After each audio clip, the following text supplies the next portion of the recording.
three sections on this verse. So we broke it down into three parts. So the first part that we talked about last week was the grumpy attitude, which is never be bitter, angry, or mad. And this week is going to be never shout angrily or say things to hurt others. Never do anything evil. So let's recap. If we could go next verse, let's recap. So last week we talked about the grumpy attitude, right? And I had the grumpy cat on there, and I explained that grumpy has a lot of meanings. It's different types of feelings.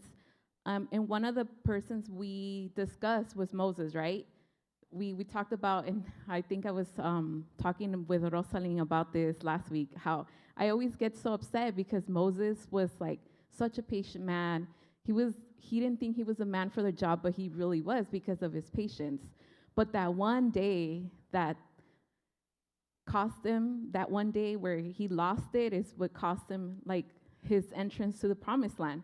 And it was because of his grumpiness, because he didn't follow God's instruction. But it wasn't because he just got grumpy out of nothing. It was because others caused his grumpiness, right? It was because the Israelites were complaining, and they saw big miracles. They couldn't say that they didn't see the miracles, but they were still complaining. It's a human thing, we're never happy with what we have. So that caused Moses to get so upset that he hit the rock. He only got three instructions, right? One was to get the walking stick, and then take the pueblo, or take the Israelites and Aaron to the rock, and then speak to the rock. But he ended up just hitting the rock out of frustration because of his grumpiness, right? So that's our recap. And we had a couple of strategies, right, to deal with, the problem. If you're grumpy, when to dig deeper, if it's a bigger issue that we think it is. If it's something bigger where, we talked about getting right sleep, exercise, eating well. We talked about, I think those were the top three. And also, starting your day off with prayer. But if that doesn't help, then it's something deeper, and that maybe you should get help for that. But this week, I have more pictures for you guys. So the sullen attitude is the rolling the eyes, right? What else? If we could go to the next one. The pouty face. So, like I said before, when I looked at this word sullen, I hadn't really heard it. It's really not out there. But when I was looking it up, one of the main words was pouting, and I found this, and I was like, yeah, it makes a lot of sense, And two of the characters that we're going to be talking about today were pouters. They were such babies about stuff, but let's not get ahead of ourselves. Next slide, please. So it says, when you can't find any good snacks, so you just stand in the middle of the kitchen feeling sad. So that's sullen, right? So an example is, say you go out to eat and you bring your leftovers and someone's eat them. What do? You pout, right? You're like, oh man, you ate my leftovers? That's not cool. So that's the sullen attitude. Next slide. And it says, shut up, Dave, and drive me home. I'm sure he didn't get his pup cup or puppuccino? Yeah, I've seen a couple of videos of those. Okay, next slide. So today, as you notice, we're going to be talking about the sullen attitude. And what is sullen? So in the book, it gave you a description, and it said, refusal to talk, behave sociably, or cooperate cheerfully. And I also looked other stuff up. So it says, a bad temper, gloomy is sullen. Sullen people are down in the dumps. You often hear about a sullen silence, which when your parents tell you to do something and then you just stare at them silently, that's a sullen attitude. That's sullen silence. Which is when someone is quiet but obviously in a lousy mood. If a sullen person is talking, they're probably not saying much. and they might not be doing much beyond grunting. A sullen person isn't much fun to be around. So as we talk about this, have you ever had this attitude? I'm sure we all have, right? Where we don't want to respond because we're so mad or frustrated or anything that we just don't want to talk about it. So the first person that we're going to talk about is King Ahab. If I'm correct, that's how you pronounce it, King Ahab. So King Ahab was obviously the son of King Omri, and it was said that he was the worst and the most evil king of Israel. So it was the worst person who ruled over Israel, and he was really, really evil. Which is funny because we're going to talk about his story. In the story we're going to talk about, he doesn't sound evil at all. He sounds kind of like a wimp, but that's for another time. But okay, let's read about his story. So his story is going to be in 1 Kings, verse 21, verses 1 to 7. And it says, "Now there was a man named Naboth from Hazrael, who owned a vineyard in Hazrael besides the palace of King Ahab in Samaria. One day, Ahab said to Naboth, since your vineyard, is it vineyard or vineyard? Vineyard, right? Okay. Since your vineyard is so convenient to my palace, I would like to buy it and use it as a vegetable garden. I will give you a better vineyard in exchange, or if you prefer, I will pay you for it. But Naboth replied, The Lord forbid that I should give you the inheritance that has passed down by my ancestors. So Ahab went home angry and sullen because of Naboth's answer. The king went to bed with his face to the wall and refused to eat. What's the matter? His wife Jezebel asked him. What made you so upset that you're not eating? I asked Naboth to sell me his vineyard or trade it, but he refused. Ahab told her, Are you the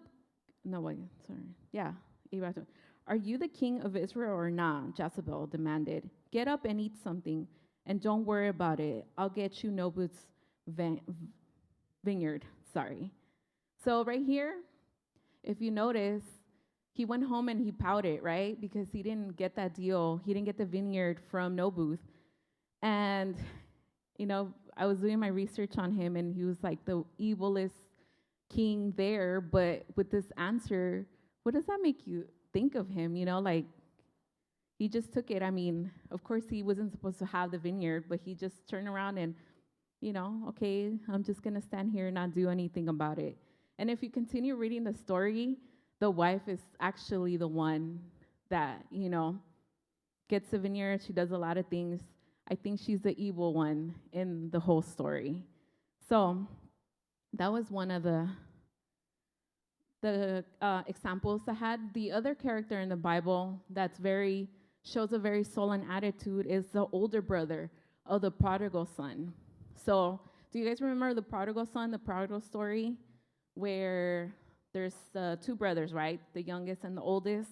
And the youngest decides to ask his dad for his inheritance and just leave, right? So he wasted his whole life, doing whatever, spending all that money, not being wise about it, and he ended up with nothing, right? He ended up being worse than a pig, because he was eating what the pigs were eating. And then he was like, oh man, even my dad's servants eat better than I do. What am I doing? So that's the background of the story. But today we're actually going to talk about his brother, the older brother that stayed back. So in Luke chapter 15, verse 28 to 29, it says, the older brother was angry. Let's talk about why he was angry. So the younger brother decided that he was going to go ask for forgiveness, right, and go back to his house. He was going to ask his dad if he could be one of the servants and work his way up again. But when the dad saw that he was coming again, he got happy. He rejoiced. It was like his son came back. So this is where this comes. It says the older brother was angry and wouldn't go in. And he decided, sorry, because it says he decided to have a big celebration for the younger brother. So this is where the brother refuses, right? So it says, the older brother was angry and wouldn't go in. His father came out and begged him, but he replied, all these years I slaved for you, and you never once refused to do a single thing you could do to me. And in all the time that you never gave me even a young goat for a feast with my friends. So what he was really doing was he was complaining to his dad that, after all the years that he had worked, he didn't waste his life away, he didn't waste his inheritance away, that he wouldn't even bother to, throw a party for him with his closest friends. But he did a celebration for for his brother who did the opposite of he did. So over here, he's showing a sullen attitude with, it's a little unfair, but, parents they never have favorites. Like, you could do whatever you want. Even God does that with you, he sent his only son, Christ, to forgive us for our sins, but yet sometimes we, as humans, we still do commit sins, right? But he still forgives us every single time. So that's what he was telling his older son, he deserves a second chance like everybody else, So, the author used that example here, and I was like, wow, sometimes we complain or we have these sullen attitudes about, things, but we shouldn't focus on the things. We should continue and doing the good work that we need to continue doing. So, if we now go to the next slide. So this is a GIF. I guess it's not moving. It's moving here, but it's not moving there. But he's the pouting little kitty, right? I know if you've seen this classic. It's a classic, cartoon. But in the book, it's interesting because she was saying that the sullen attitude is something that is taught to us. It's because we see it, we learn it from someone else. So, like I wrote here, by this age, by our age, we should be able to express our concerns instead of, expecting for people to read our minds. And I think that a lot of us are like that. We get so angry, we're like, oh, you need to know what I'm thinking without me saying. And that's not correct because no one can read your minds, The only person that has access to your mind and to your thoughts is God, no one else, So, like I was saying, a sullen attitude is learned. And usually it's learned at a young age. And it's usually taught by people around us. So, by sometimes our parents act a certain way, so, we do it. Maybe we learn it unconsciously, but we end up doing, we end up being like our parents. Most of the times we're like, oh, we're not going to be like my mom or dad. We are going to be our mom and dad. But let's take the good and leave the bad, right?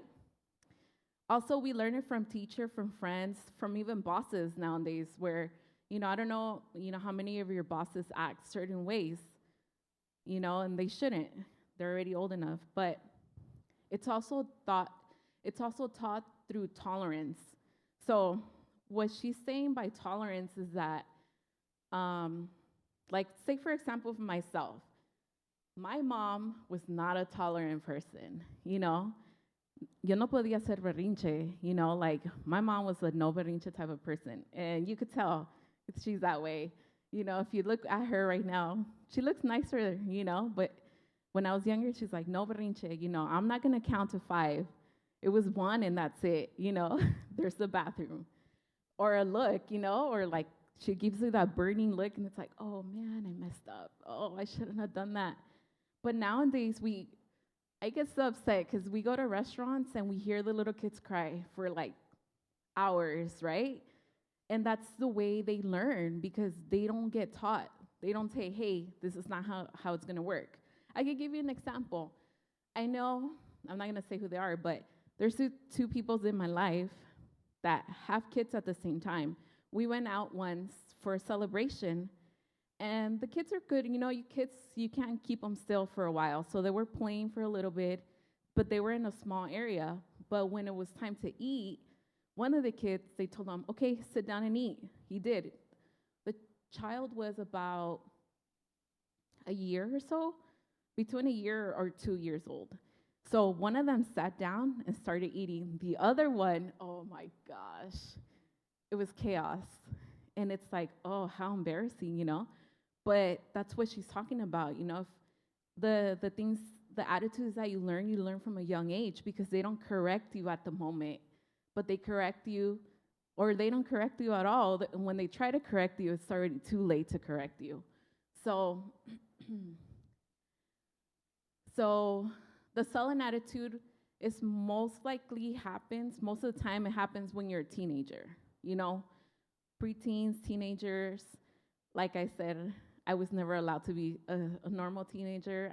I couldn't slam doors. I couldn't do the silent treatment. Oh no, me iba mal.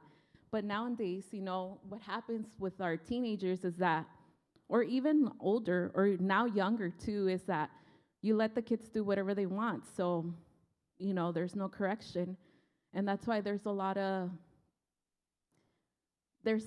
that's why you can't really express your needs.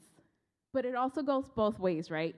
Nowadays, the parents, the younger parents, they don't know how to do that. So it's all generational. Like my parents never knew, they never had a guideline, right? So they taught me the way they were taught. And I don't know if you guys have heard pastor preaching about them kneeling in the corn or in the rice. That's how my parents were raised, So that was, rolled over to me. Not that I was never on the corn and the rice, but, I was raised on a stronger hand. And also my cousins, my cousins who all are my age, we were all raised the same way. But nowadays, like, you can't even tell the kid anything because, oh, no, I'm going to call, child services, or I'm going to do this, I'm going to do that. Or what it happens is that they have this, and they just give it to the kid, and that's it, there's no discipline. But as she continues saying that we should be able or learn to express our needs, our expectation, or even disappointments in a respectful way. So as we get older, as we get learning here, because, some of us, we still need to learn how to express ourselves, or even when we're disappointed, express ourselves, but in a better way, not so disrespectful, have a conversation with that person. I don't know if at school they ever taught you peer-to-peer, like conflict and stuff like that. That's how we need to learn how to,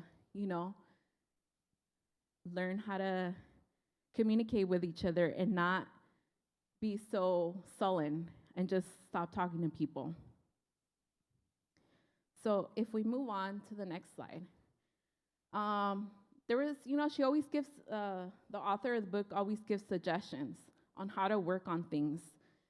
And I put the title of Working on Your Sullen Attitude because I think we all still deal with this attitude. So it says the first thing to do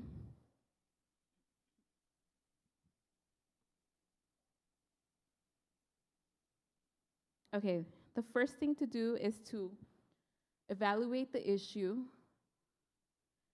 for a total perspective versus how it's affecting you only. So say you're going through the situation where you're, like, say, Haley, you're not talking to me because I did something. And I'm supposed to know what I did to you, but I don't. It happens to me a lot. But, you have to evaluate the problem. Like, not only your feeling, that I did something to you, but I don't know what I did. So you have to evaluate what led to that situation. So that's the first one. And then your expression may be unreasonable, or you may be unaware of the cost of your needs.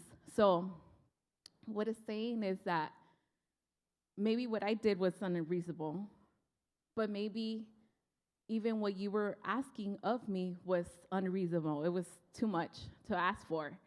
So you have to check all the factors. So it says, what factors could hinder you from granting my request? So say you ask me for a favor and I sarcastically say something else and you get upset at me, right? But what are the factors? Like, say you're asking me for, I don't know, a ride to Seattle. And I was like, haha, that's too long, the traffic. Or I say something sarcastic, but you have to weigh the options, like, is it gonna be too much money? Is she gonna be able to? Is her car gonna take? But you just get upset at me just because you don't think I wanna take you there. You get me? So you have to see overall, like, the perspective of the situation, And then listen intently. So instead of getting angry with me, you should be like, okay, maybe I should approach her a different way, and have a sit down, a conversation, and stay calm. Because what happens most of the time, we don't stay calm, right? Once you get mad, you see red, you see black, you see nothing else, and then you don't respond.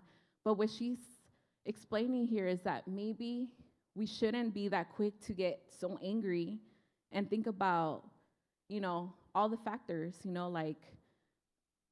is it too much? Am I asking for too much? Are they just, doing this for a certain thing? Instead of getting so angry, try to stay calm and ask why, or sit down and have a conversation about it instead of, getting angry and just walking away. Of course, if you need to walk away for a minute and, compose yourself, then that's understandable. But then the other slide has another suggestion would be to fix this attitude would be abandon your inflexible attitude, and be willing to have an alternative solution. I put a healthy compromise because not all compromises are good. You have to understand that the balance of a compromise. And Brother Jay and Sister Rosalyn could talk about compromises in a relationship. That's completely different. That's out of my pay grade. But compromises, they have to be healthy. They have to be balanced. It can never be one-sided. And I think we've been talking about a lot of this. When friendships can be one-sided, you can't always be helping the other person. They have to pull their weight too. And also, you have to learn how to express your feelings when that person is taking advantage of you, because we forget to do that. We forget to, to be like, hey, like, you asked for too many favors. Like, I asked you for one and you said no, But what's a healthy compromise, or what could be tolerated less, or, and that's what she was talking about. Sometimes the tolerance leads to that person always asking for stuff. I'm gonna help you all the time. Just, I already know what situation you are. But no, it shouldn't be that way. You shouldn't just tolerate it. There should be a way to help that person too, and be like, hey, maybe you should start working on this instead of always tolerating that behavior. So meet at an alternative solution. And also, the last one says, to submit all your desires to God with a not my will be done, but your will be done mindset. So in principle, anything that we do, you should always put it in God's hands, God's will, because we can make our plans, but if it's not God's will, it's not going to happen. Or you're going to do that, but it's going to take you on a whole other thing, and it's going to bring you back to the start. And that's something I've learned throughout my, years, where I thought I was going to be this thing, or I thought I was going to do this career, and I ended up doing completely something different because I thought that's what I wanted. But in all truthfulness, God's will was for me to be in this industry that I am now. It's crazy. Sometimes you let your emotions or your feelings or whatever guide you to a different way, and you don't submit yourself or your plans to God. But then he's like, no, we're going to go this way. And you're going to end up doing his will. So instead of going in circles, just submit everything to God, you know? He's going to have the say. And something about, in the book, it talked about sometimes we give God a sullen attitude because he doesn't answer our prayer how we want it to be answered. So because, oh, God didn't give me this job, I'm going to not pray today. Or I'm going to give him a little attitude. Because you know how we are with people, we tend to be with God too. You know, si no me oyó, you know. And it shouldn't be that way, you know.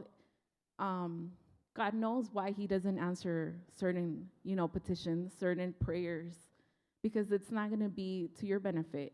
But overall, he knows. Like I said earlier, he's the only one that knows your mind and your future. So remember not to be sullen with God, because there's always going to be closed doors. I always pray, Lord, if this is not your will, just close the door. And or don't open it, you know, and you learn over the disappointment, but you start thinking, okay, and then you start seeing, oh yeah, that opportunity was not for me. But it's all a learning process. We're always learning and growing and changing.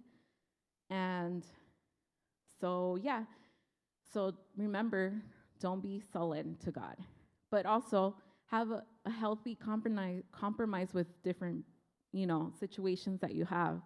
You know, start thinking about this when you get home, like cuando no quieras hacer caso with your parents, you know, like, okay, I learned something new, I'm gonna do it a little different.